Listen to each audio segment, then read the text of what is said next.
আসসালামু আলাইকুম। আমরা 14তম শিক্ষক নিবন্ধনের একটা প্রশ্ন সলভ করবো। আশা করা যায় এই প্রশ্নগুলো থেকে পরীক্ষায় একটা আসতে পারে। আমরা প্রথমে 4 এবং 6-এর এখানে লসাগু নেব। 4 এবং 6 লসাগু কত? 4 এবং 6 লসাগু হচ্ছিল 12। তার মানে এটার দ্বারা ভাগ। তার মানে 12কে 4 দ্বারা ভাগ করলে কত? 3 3 দিয়ে আবার হরকে ভাগ এবং লবকে গুণ। তার মানে 9x প্লাস এটা 2 5 দুগুণ 10 মাইনাস 2 দুগুণ 4 4x প্লাস 5/8। বা আমরা যদি এটাকে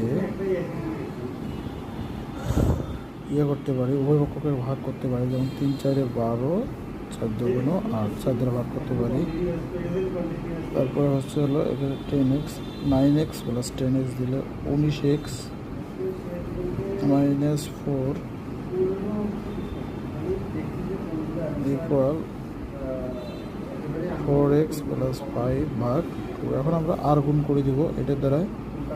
2 দ্বারা গুণ করলে 19 দুগুণ 38x মাইনাস 4 দুগুণ 8 ইকুয়াল 3 4 12x প্লাস 3 5 15 বা